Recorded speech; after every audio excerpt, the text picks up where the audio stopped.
We're good? Yeah. Okay. It was pretty fun. Okay. Good evening, everyone. I'll call this meeting of the Cities Association of Santa Clara County Joint Powers Authority Legislative Action Committee to order at 5:34. And Shally, may we please have the roll call? Yes. Elliot Scazola, Here. Ray Wang, or Liang Chow, Yeah, attended. Kelly Ramirez, Here. Larry Lang, or Sally Meadows, okay. Rajiv Bateja, Here. Maria Ristow, or Rob Moore, who actually sent me a text message. I'll get back to that. Carmen Montano, Here. Ken Torin, Here. Mark Turner, Here. Ellen Kamei, or Chris Clark, Vicky Vinkert, or Ed Lowing, okay. George Casey, Toby is not going to be here, Kelly Cox, Here. Tina Walia, Here. Charles C. Chang, or Alyssa Cisneros, here. Great. Thank you. Right. All right, we have quorum. Great. Okay, so we'll move on to oral communications. This portion of the meeting is reserved for those people who would like to address the Legislative Action Committee on any matter that is not on our agenda. The law ordinarily prohibits the committee from taking action or discussing any non-agendized items. Do we have any members from the public online who would like to speak? No. And seeing none in the room, we will move on to our first item on the agenda, which is our consent agenda. Our minutes, it's basically our minutes from last meeting. So it's only the one item. Is there any members who wish to pull the item for discussion? Does not appear to be the case. All right. Any public comment online or within the room? No one online has their hand raised. Okay. So with that, I would ask for a motion to approve the consent calendar. So moved. All right, seconded. Did you note that? Excellent. Sorry, I didn't catch the second. I didn't either, actually. Thank you.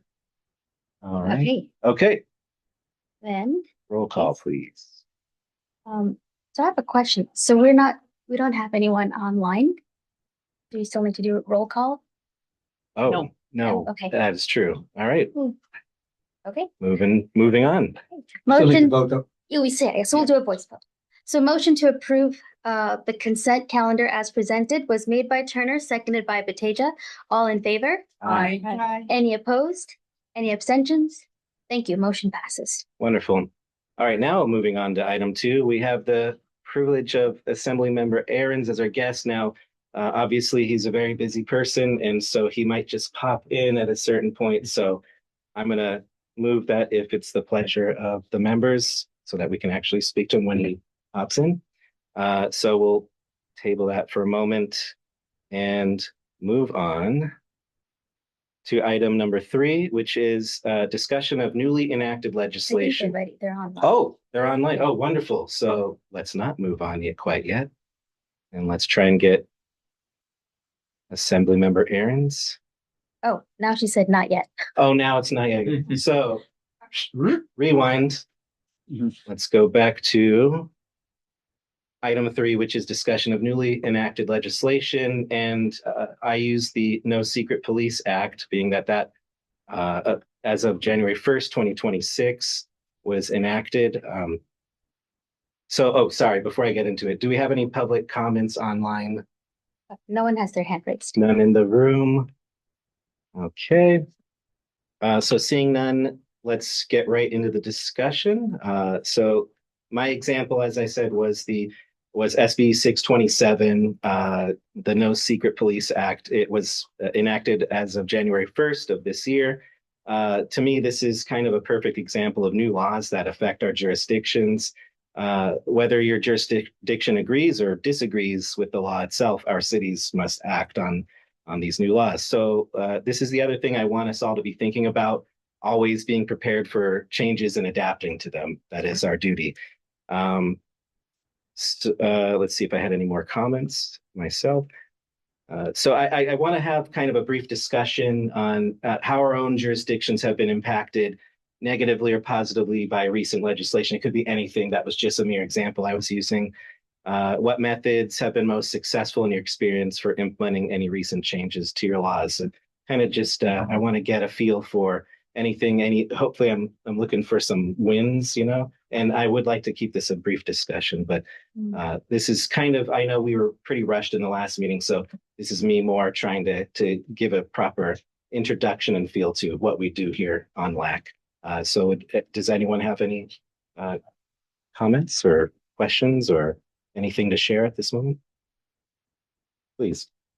So in Sunnyvale, we've had to do a lot of work to address a fix for SB 79, which affects many cities. That's Wiener's bill that focused on increasing housing near transit-oriented development in such a way that overrides local control there. Like actually our downtown area is pretty well redeveloped as it is right now, but the biggest concern was a light rail stop on Tasman next to literally thousands of mobile homes, and all of that would be slated there. Now this is naturally occurring affordable housing, that's what we call it, and we definitely don't want these folks displaced. These are people on fixed incomes typically, and we know that that was not the intention of the bill, was to go ahead and displace our low-income people that already have a home in the community. So we worked with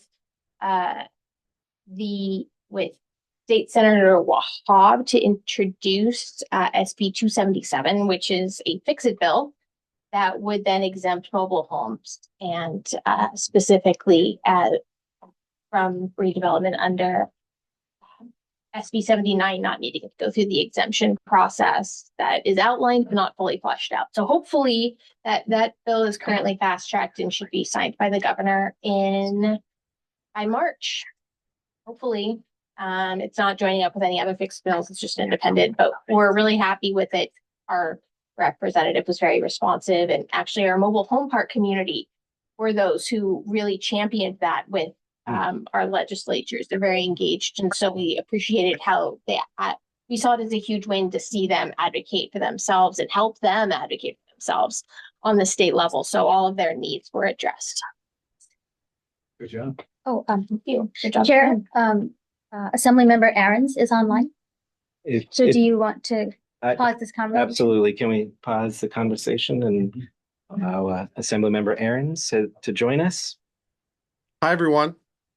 This would be item number 2. Hello. Hi. So we have, as you can see, the privilege of Assemblymember Aaron's as our guest speaker today. I'm just going to let him have the floor to introduce himself to any new members and to perhaps give us some insight into his first year as a legislator, what he was proud to achieve legislatively in that time, and what his priorities may be for this coming year. So with that, take it away. Well, thank you all so much, and thank you, for your leadership as well, and to Shali and holding me accountable here in Sacramento.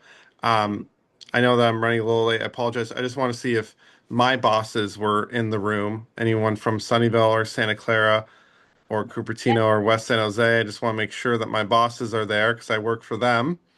So can I just get a sense of who all is there? Sure. Why don't we go around, and why don't we start with you? Hi, Patrick. It's Kelly. Hi, Kelly. You still Well, owe me Happy dinner. Super Bowl. You still owe me dinner, Kelly. We know. We know. I'm hounding her. Promise. Want to just continue around the circle? Hi, Rajiv Bateja, Los Altos Hills. I'm not one of your bosses, but humble servant just like yourself. I'm happy to join the dinner. That's okay. No one's perfect. No one's perfect. It's fine. I'm Ken Turan. I'm council member with City of Montessorino. Hello. Hey, Patrick, Mayor Montano from Milpitas. I know I'm not your boss, but I'm your friend. Hi, Carmen. How you doing? It's good to have friends. Hey, Liang Chow, Cupertino. Oh, there's one of my bosses. Hi, Liang. Hi, I'm Mark Turner, Mayor of Morgan Hill. Hi, Mark. Kelly Ramirez, council member from Gilroy. You probably haven't even heard of us. We're way down south. I love Gilroy. Good. He loves Morgan Hill more. Don't start the South County rivalry. Oh, I'll win every time. Tinawalia, Vice Mayor Saratoga, you're part of your older district. So we we have known each other a while, Patrick. Yes, we Thank have. you. Good to see you. Good to see you. Hi, Patrick. It's Alyssa. Hi, Alyssa. Hi. I've known Alyssa the longest. We went to school together. We Oh, did. no. We did. Oh. Dianza College. We were doing student organizing stuff there. Well, Alyssa, don't tell them what I did in college, okay? No, no, it's a mutual agreement. I love it. And I'm the vice mayor of Campbell currently and have the honor of being the LAC chair this year, Elliot Scozola. And I as well am a friend of Patrick's. And rounding out last but not least, Shelley Sarkay, Executive Director. Welcome, Assembly Member. I am not one of your constituents, but I'm a big fan. Thank you, Shali. And I just want to just take a moment to just uplift Shali and all the work that she does to keep our office informed and advocating for, you know, regionalism and your collective interests is super important. So thank you so much to the Cities Association and for all the legislative advocacy that you all do. It really does help to cut the noise through and have those relationships with these offices. So, but, you know, we've been focused primarily on backfilling a lot of the HR1 cuts this year. Quite frankly, we just voted this past week on a $90 million augmentation to backfill the cuts going towards Planned Parenthood. And so that passed, and the governor signed that this week with a lot of Republican opposition. Some of you won't be surprised by that. We have also the deadline to introduce bills is February 20th. And so I've got a pretty robust bill package that is addressing really trying to alleviate poverty. And so I'm really excited to share and definitely take notes if you want. But Shali, I will be sending all of these fact sheets to you by the end of next week, and you all can make those considerations. But I've got about 6 bills that help foster kids and homeless youth, and so be on the lookout for those. I've got a bill to address food deserts, particularly in Sunnyvale, as Alyssa has told me and others on the council, how, you know, with some of the tyranny of Sacramento and our housing laws, there's a lot of unintended consequences in our retail spaces that cities rely on, as well as our local grocery stores, particularly our ethnic grocery stores, are disappearing. And with state housing laws, there's no obligation to replace a lot of the retail and the grocery store square footage. So it's actually leading to some food deserts in some areas, which really goes against what I believe is the promise that we made constituents in the state level and the local level, which is we want to build urban villages, we want to build livable, bikeable, walkable communities, and we can't do that if we are eating up a lot of our retail and grocery. And so this is a bill that incentivizes and tries to keep, if you're redeveloping grocery stores to build housing, that you have to keep grocery stores. And speaking of that, there's another bill idea that we are working through the Department of Ag on, which is a blueprint roadmap for municipalities to adopt and create their own municipal run grocery stores. So it's an opt-in bill. It's not a unfunded mandate. I've heard loud and clear from my town halls that we don't want unfunded mandates in Sacramento. So this bill would opt in. It would allow you to work with the Department of Ag to build how you would build your own municipal run grocery stores. It's one of the number one issues that I'm hearing from our constituents about the price of groceries and the price of everything going up. This, if you're interested in a municipal run grocery stores, would love to talk to you about all about that. We've seen a lot of success in other states, quite frankly, in Georgia and others that we're modeling this after. And Second Harvest Food Bank is very excited about this bill as well. And so be on the lookout for that. Um, Beyond that, I'm a member of the budget committee, so we're having 60 hearings on the budget. If you like to, you know, create, engage with me on that, I'm happy to meet with any of you on that. I also have a mobile home residency law protection program. Sunnyvale has some of the largest mobile homes communities in the state of California, and essentially what my residency law protection program does is it requires the Department of Housing and Community Development to send the most serious mobile home violations to the Attorney General for action and creates sort of a protection where the Attorney General can get involved in litigating some egregious violations that mobile home park owners have against the mobile home park residents. And so it helps empower the legal system to make sure that they're not being taken advantage of. Um, I always leave bill positions opening. Hi, Rob. I also leave bill positions. I'm sorry, Mayor. Um, for there ought to be a law program. So Joe Simidian popularized this, and I'm taking that over, and we have bill submissions from people who and constituents, and one of these is a bill that exempts people who are over the age of 80 from jury service. Right now, there's some exemptions if you want a medical exemption, but you need a doctor's note. And we all know how efficient our healthcare system is.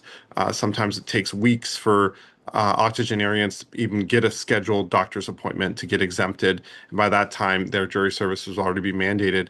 This is not, um, a detriment to seniors who want to serve our community. If they want to serve on jury service, they're able to.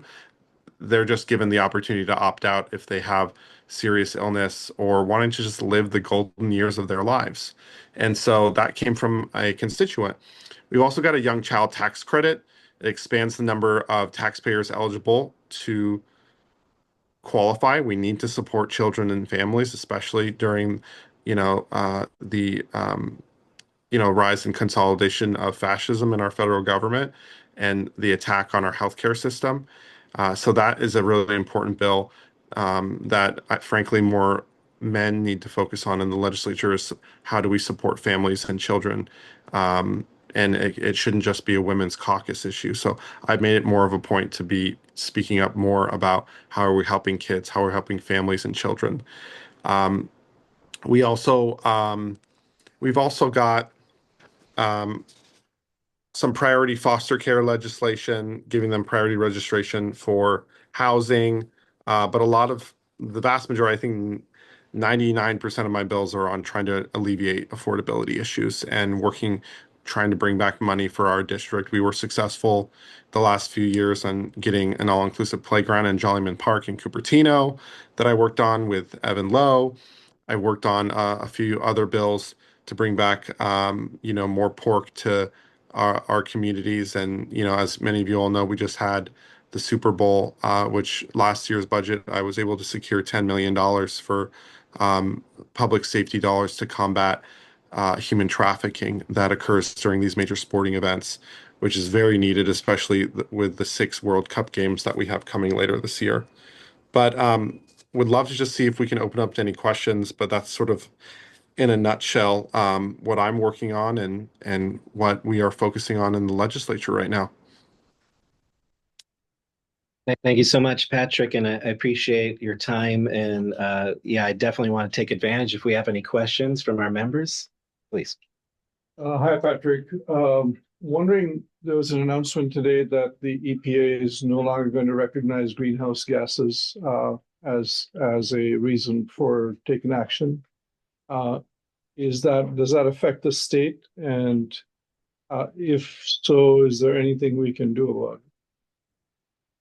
Well, we have allocated, I think there is. I mean, we've allocated $50 million to the Attorney General to sue the Trump administration on revising federal guidelines and withholding a lot of money and doing things like this. We've won over 2/3 of cases. So that's a really positive sign. Rob Bonta has been an excellent Attorney General in that regard.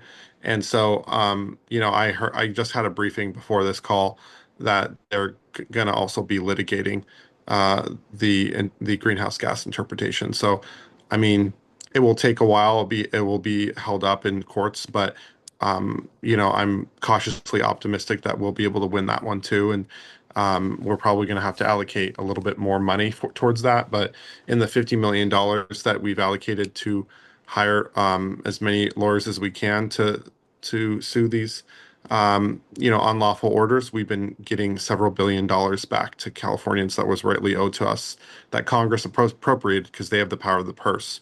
And so I expect that to be litigated and us to be to get a reversal on that as well. Thank you. Please. Hi, Patrick. This is Liang. Hi, Lang. So just wondering about Prop 36 that was passed by voters in 2024, and it hasn't been funded by the governor. And I think our cities have continue to see smash and grab. So wonder what's your sense on how this bill might be funded? Yeah, I mean, we approved around $100 million in one-time funding for Prop 36 implementation. It's not nearly the full amount that the voters anticipated. I think sort of part of the frustration when we go to the ballot to litigate things and to make policy is that the creators of Prop 36 intentionally did not put a funding mandate in it, which begs the question why they did that. Um, and I predicted this back and forth that the governor and legislature and voters would happen if we didn't mandate Prop 36 funding, which they quite frankly should have. But that being said, the governor's budget did appropriate a limited one-time funds for Prop 36. Would like to see more go towards uh, dollars that will fully fund the will of the voters because that's what they decided. Um, we'll see who wins in this next governor's race to see if there's going to be a change in policy in that regard. But there has been initial funding for it, not nearly as satisfactory as what people want or the voters thought that they were getting. But that's the consequence, I think, of litigating through our ballot initiative and not putting in proper ballot language to mandate it to begin with. So we shouldn't to have this back and forth that we're having. I mean, this is why people don't like or trust any of us in government because, they say, one bill does something and we don't fund it because because of the political disagreements that therein exists. But, I'm optimistic that with a new governor that we can hopefully come to a better solution regarding Prop 36. But I can definitely follow up with you on more details. Thank you.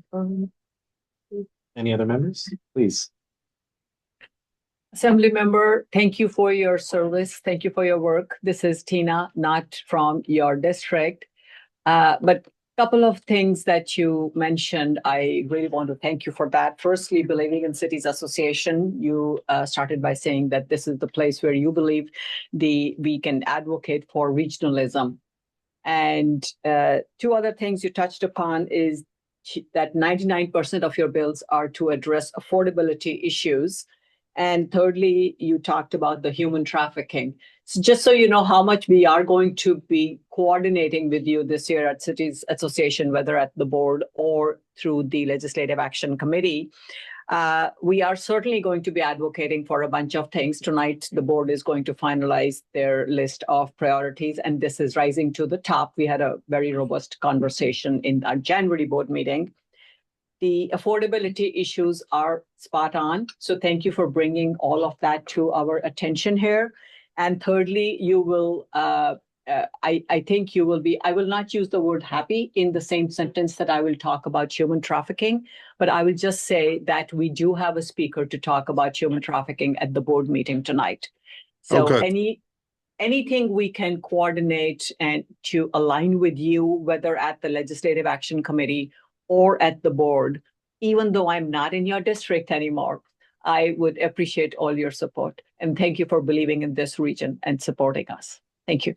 Thank you. No, I would love to work with you on that. We can follow up. Wonderful. Thanks.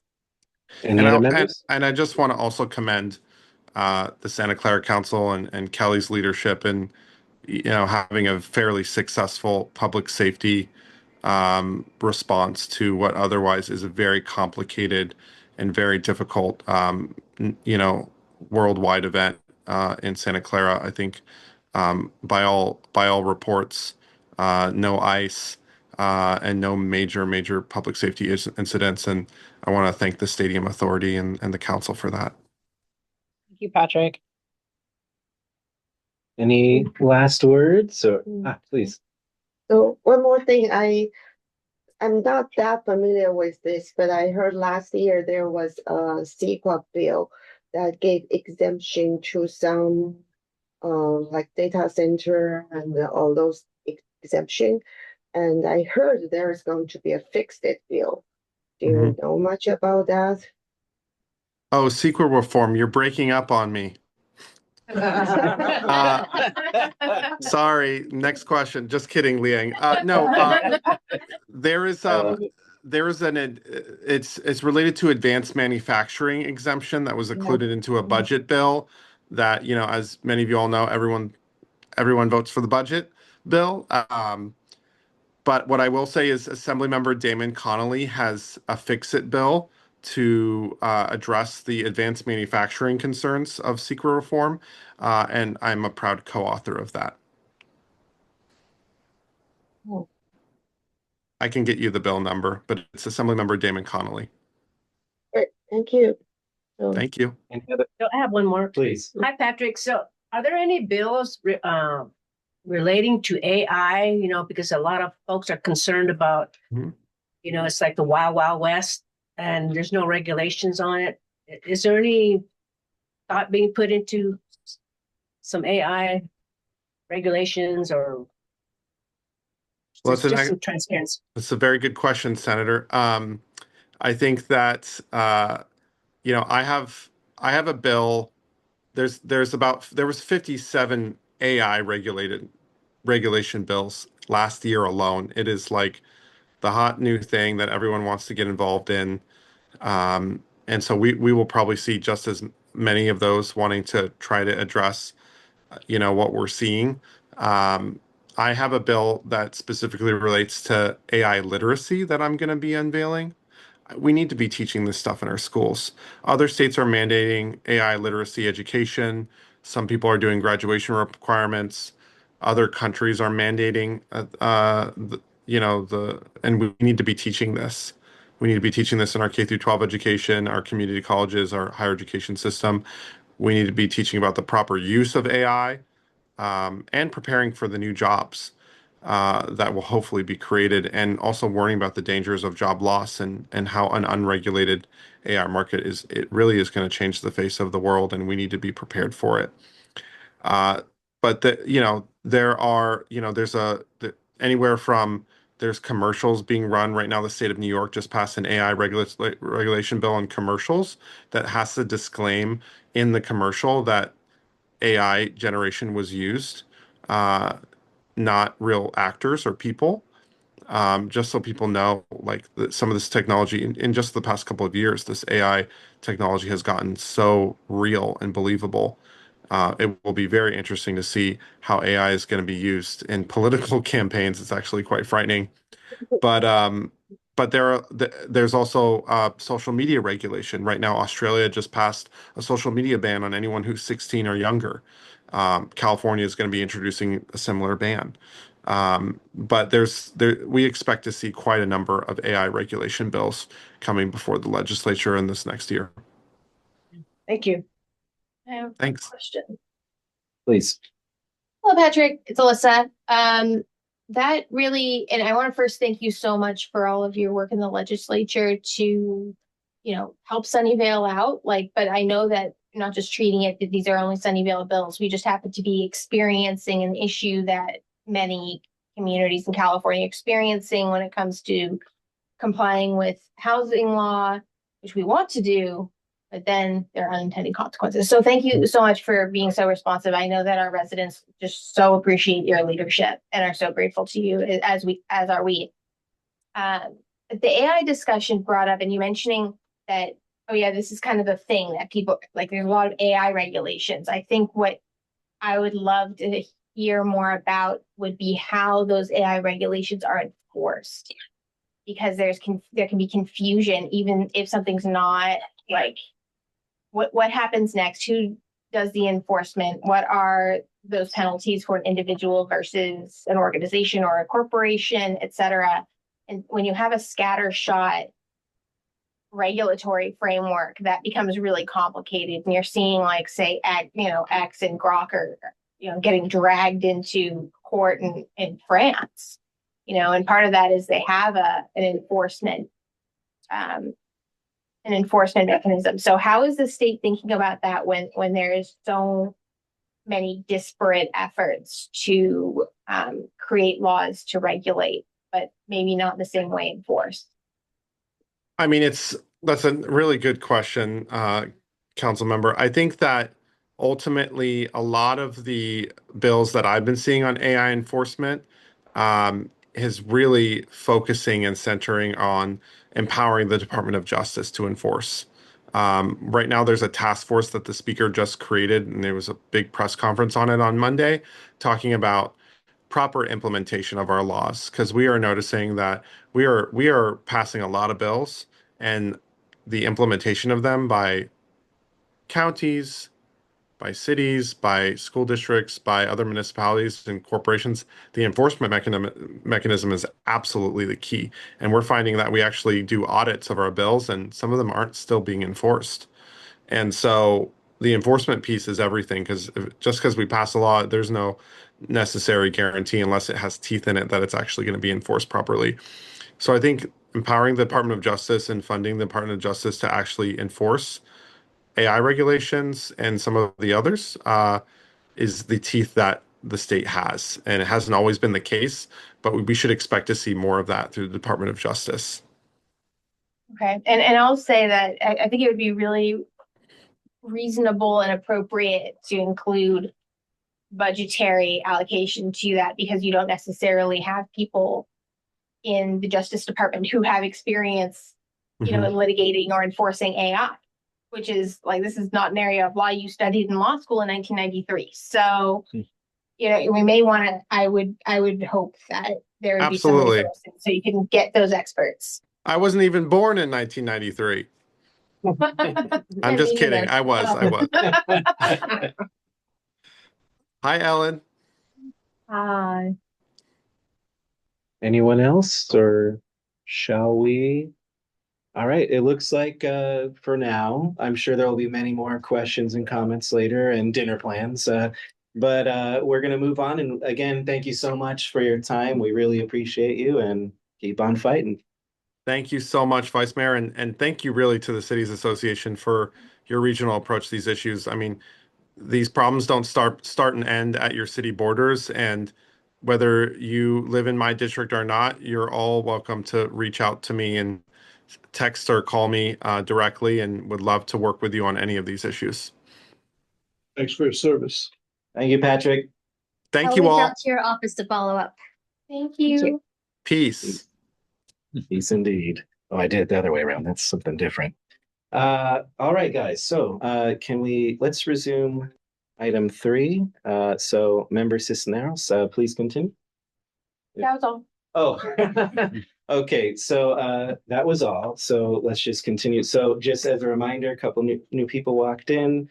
Item 3 is discussion of newly enacted legislation. I use the example of the No Secret Police Act, which was implemented officially as of January 1st. That was just my example. It was just there to demonstrate that we all have to, of course, abide by new legislation.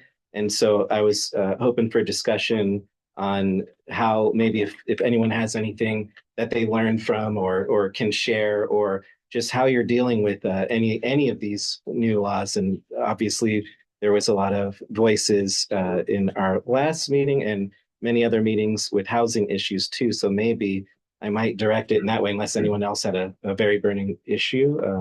Looks like today. Rob. Just a very quick one on this is SB 707, which is the new Brown Act changes. Our city attorney has said that they're pretty sweeping and are going to go into place at the start of the fiscal year. And so we don't totally know what, how we'll implement them, but we're talking about, I think all of us as cities have an incentive in wanting to make as much flexibility as possible for remote participation. And I think this impacts that. We don't know if it's good or bad yet. So just more of a TBD, but that's new. It starts July 1. Excellent. Anyone else? Please. As you guys may know, in Los Altos Hills, we took out our flock ALPRs. And I think there's been some news from other jurisdictions, Mountain View, And maybe some other cities that have also reviewed that. I think East Palo Alto, which is not in our county, is also sort of reconsidering that they made a decision to allow them. They're reconsidering Santa Cruz took them out. So we continue to monitor that. I mean, it's kind of disconcerting. Just so you know, we had a representative of Flock show up in our town to a committee meeting and say we absolutely do not share. If the feds asked us to share, we would direct them to you. And a month later, it came out that they had this pilot going on with the feds. And they said, they used the word miscommunication to explain that, which is one of my favorite words, you know. So we had to deal with that. And we, in Los Altos Hills, had submitted a housing element amendment. And so if any of your cities are involved with that, you know, that was kind of a tense thing because you always want to sort of make sure that it goes the right way and stays on the rails. And we got more or less a conditional approval of our housing element amendment, and we're very happy about that. But the housing, the tension and the pressure from HCD and RENA are always issues for us. So you're still going through that? The housing element? We amended it.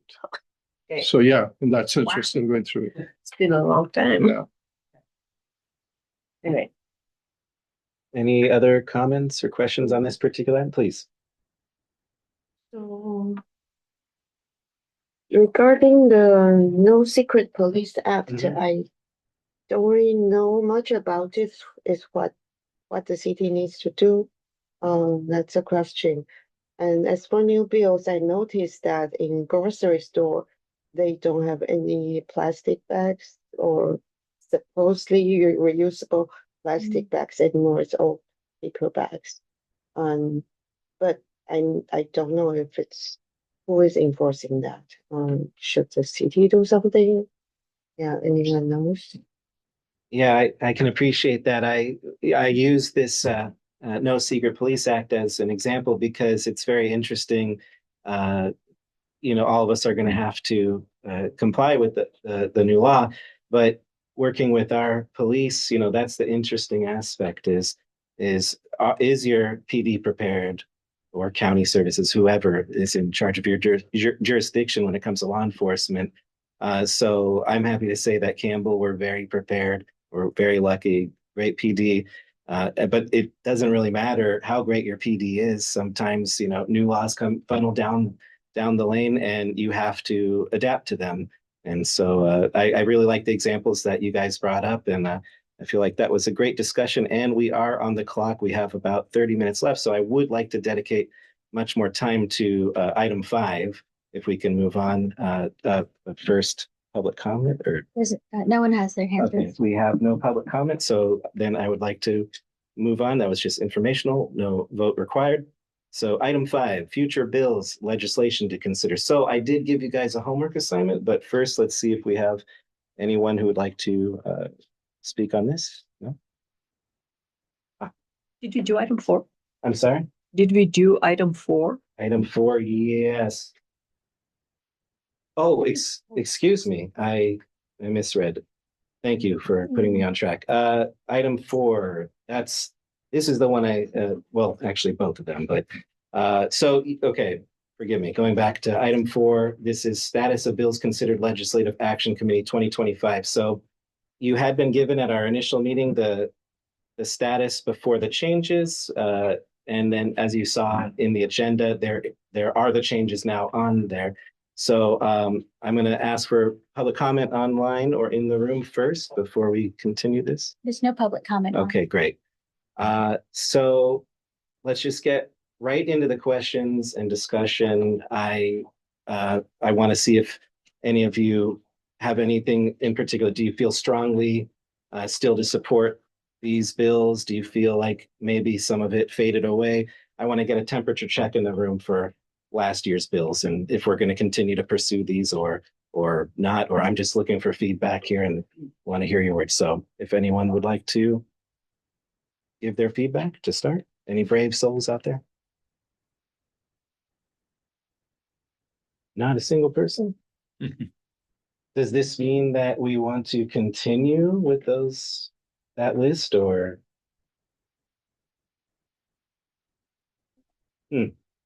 Well, you can always email me or call me if you have any specific comments. I was really expecting a lot more Can we put robust. the list up? What's that? Can we? put Oh, the yeah, list up? that's a great idea. Yeah. Thank you. Can we please put Oh, the, that's okay. I'll take you a minute. You're talking about this list? yeah, the new one. Yeah, exactly. Not from last month, but with the updated. Well, this is all I guess that I got. Yes, the last one. Okay. Yes, correct. Give us a moment.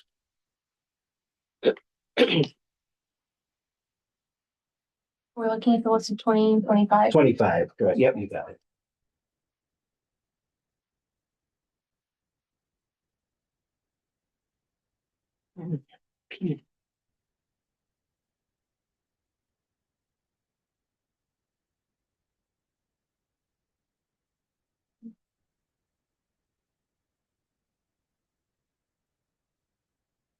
Okay, should be coming up now.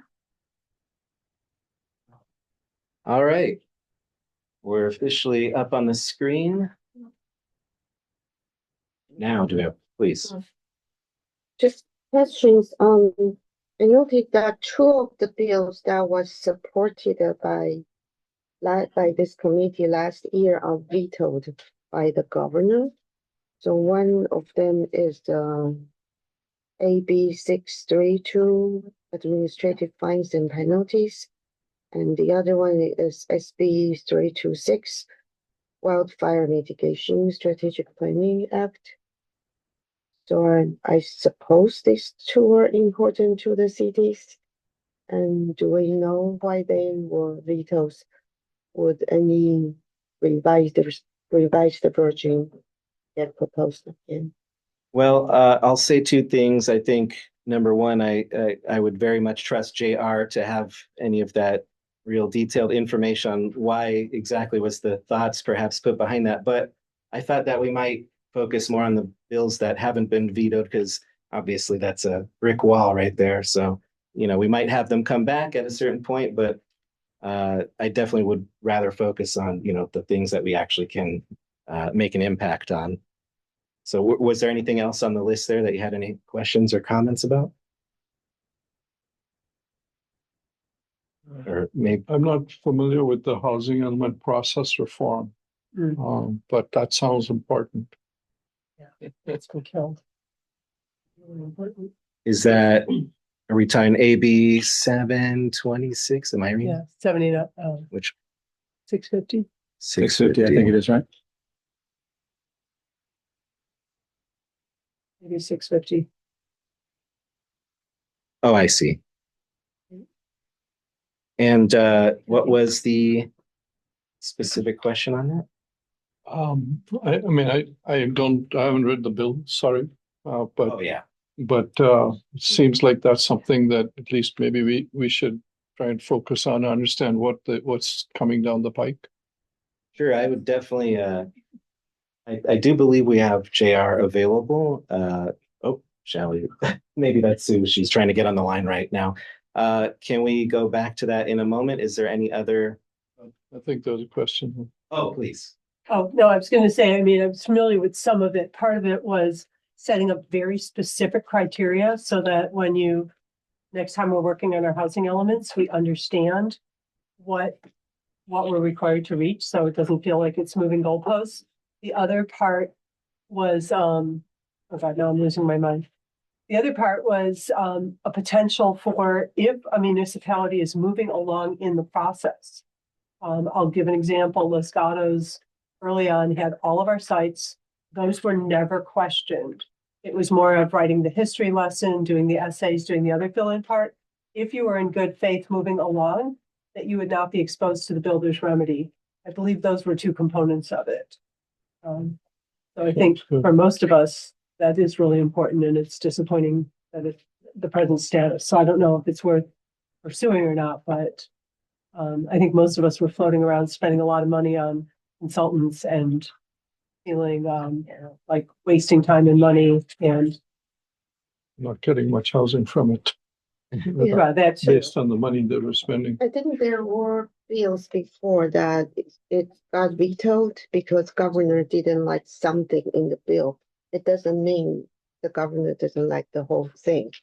So I'm wondering, are there efforts to revise it so next time it will pass? I think the housing element reform, yeah, thank you for pointing that out. That's an important one for the cities, right?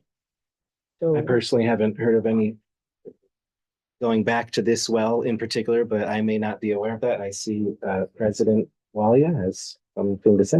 Thank you. I would just like to add to what Mayor Bateja and Vice Mayor Risto just talked about the housing element improvement process. One of the concerns was about cities working in good faith. I don't recall the bill number. I believe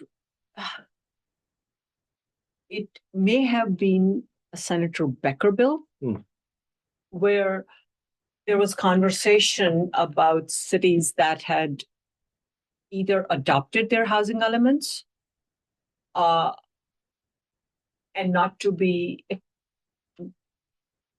put in a position where builder's remedy could proceed. The second part was cities like Las Caras and Cupertino, I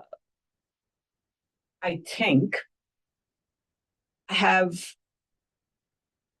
wondered how many days and how many times does the builder's remedy incomplete application stay valid. So there are a couple of nuances there. Now I will add from my city's perspective, the unique story of Saratoga.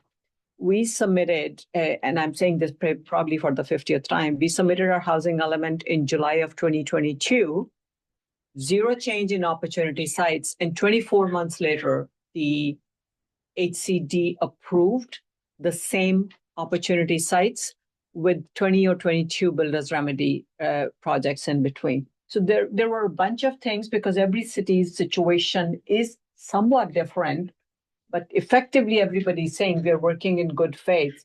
And here we are forced to look at RENA numbers that are not reasonable. And on top of it, the absolutely incomplete application. This I've heard from many cities, that the builder's remedy, the developer says this is a valid application. And the third part is there was nothing wrong with the opportunity sites chosen that HCD pointed out. That's part. And fourth is the changing of the goalpost. And Josh Becker bill, I think it's SB 457. Oh, thank you. Yeah. That's why we're a good team. It's a regional approach. Yep, online, there it is. Yeah, I think that's the one you're talking about. And I do have see Vice President Fruin on the line right now with his hand raised, so I believe he can give us some more illumination on this subject. Jerry, are you there? Yes, I'm here. Can you hear me? Absolutely. Sure. So there are veto statements from the governor for all of the bills that we tracked that were vetoed. I can provide all of that to Shally for circulation for the LAC or for the board, whichever you'd prefer. In the case of AB 650, the governor's view was that the bill created an $11 million implementation price tag, and he felt that that was too high. He also argued that local governments should be the ones that remain the primary determinants of housing planning, and that this particular bill would have put too much of the burden on HCD. So that was his view. And if you'd like to read the letters themselves, they can be provided to you.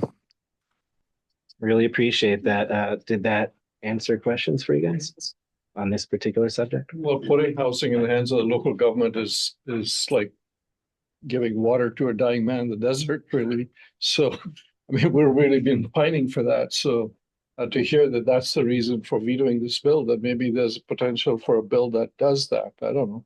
It seems kind of awkward. Okay, well, we seem to have a focus. Oh, I have a. Oh, please. I have a question, but moving on slightly from this. Sure. Just on the list there, I wanted to ask about AB 736, the Affordable Housing Bond Act of 2026. That's one where where Cal Cities has a support position and this body had a watch position. I'm just wondering if folks could tell me a little bit about the thinking and conversation that went into the watch position on that, given that it is, I think, designed to give us money for housing. This might be another one. I'd be happy to have our vice president's expertise to respond to this if you have a moment. Sure. My recollection of our discussion was that it centered primarily on what return to source would look like, who would be getting what money, and who would be making that decision. All right. Any other questions? Okay.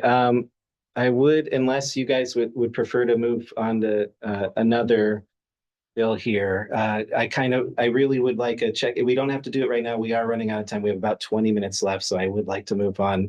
It feels like we never have enough time to talk about these issues, but please do reach out to me anytime with any questions. So with that said, let's move on. I believe we are on item 5. All right, that was definitely a question.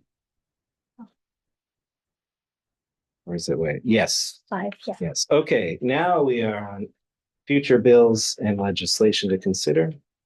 Do we have anyone online who may wish to speak on this? No one online has their hand raised. Oh, looks like.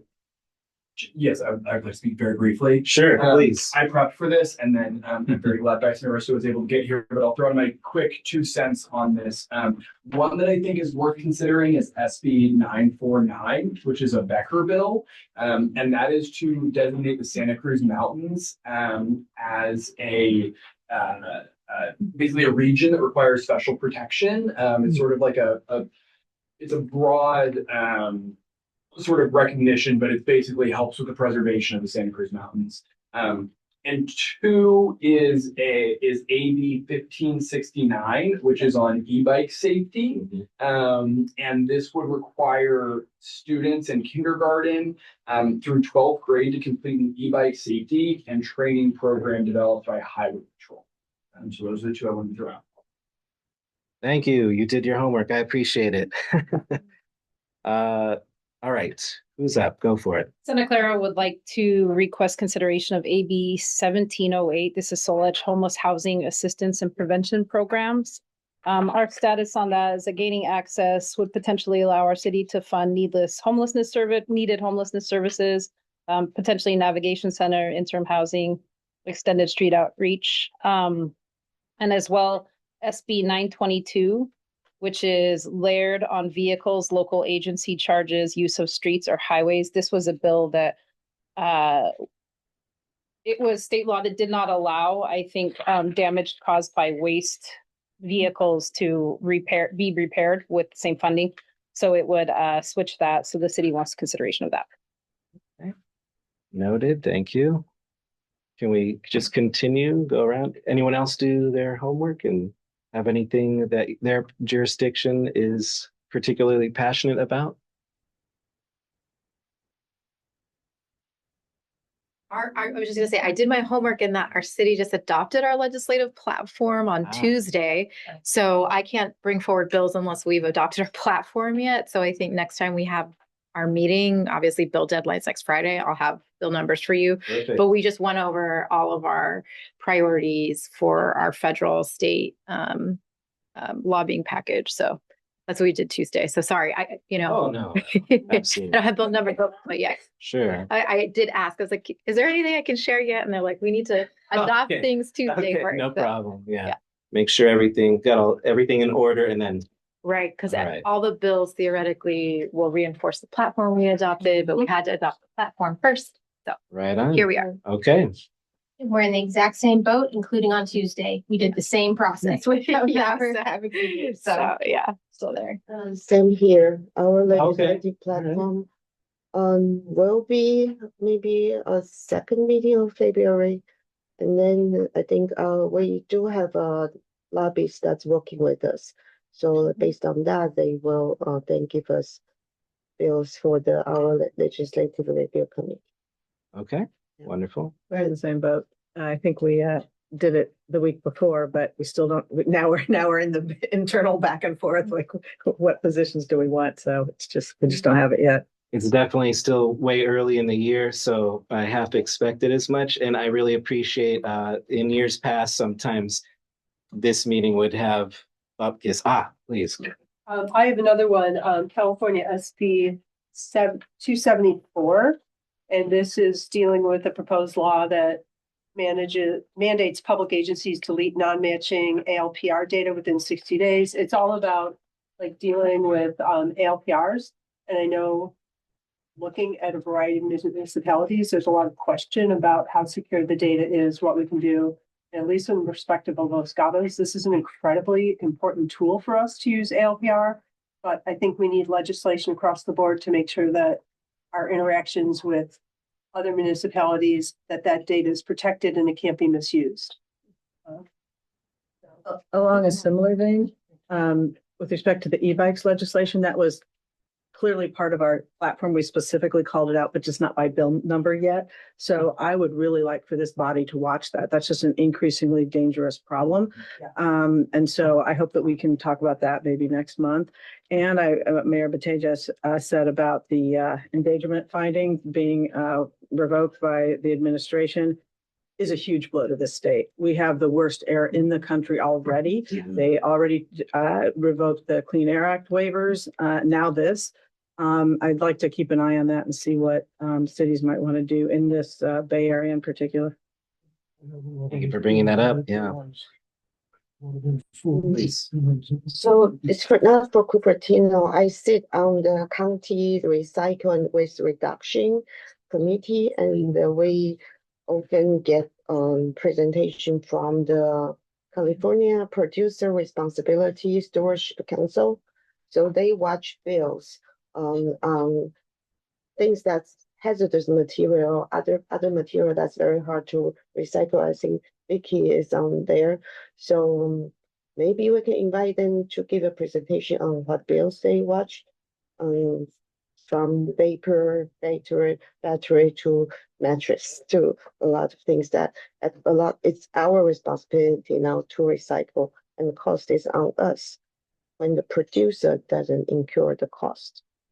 On to that, it's shocking when they actually tell you how much more it costs us to recycle stuff that they make, and all the cost is on us. And then they can blow up recycling facilities if batteries catch on. I mean, crazy stuff happens. The bills, and then their presentation is the governments bear the cost. Informative. Yeah, absolutely. I have been hearing a lot of this in there, but also you guys are bringing up great things. E-bikes has definitely become one of those things. Like I've been hearing it for at least 2 or 3 years now. Residents are just, they're fearful of their own safety. It's a very real issue. And so it sounds like that is something, am I hearing this correctly, that might be one of the quote easier ones for us to go, please. I would support that. I was bringing forth a fair memo, just to try at least get them off of our levees, where people, pedestrians and elderly walk and stuff. But another one I think might be an easy one is SB 936, banning nitrous oxide. And they sell these smoke shops that are popping up in all of our jurisdictions. They sell these, I think they're called crackers. Whippets. Wickets. Whippets. Whippets. Like the dog. Yeah. And they sell them to kids and the nitrous oxide. So I know a number of cities. I'm currently scheduling a meeting with the public health director from Santa Clara County. She's going to come down with some staff and talk to me about it, because I was thinking about doing it in our city, because a number of cities have, but they're looking at doing it statewide.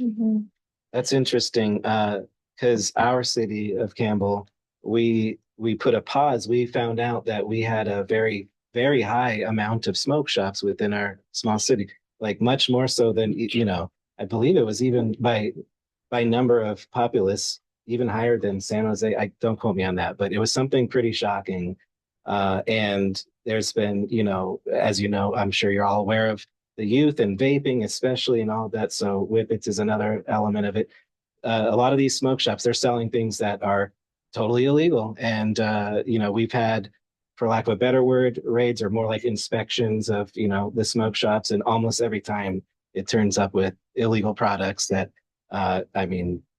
it does look like it appears that a lot of them are targeting children too. So I love that you brought that up. Our city has definitely already acted on that to some degree, but as a region, if others are feeling this as well, that sounds like a really important thing for us to target. Yes. And to Leon's point, that's one of the things that extended product liability goes to, because it's a real problem for recycling and waste, because they get into waste things and oh yeah, fill up.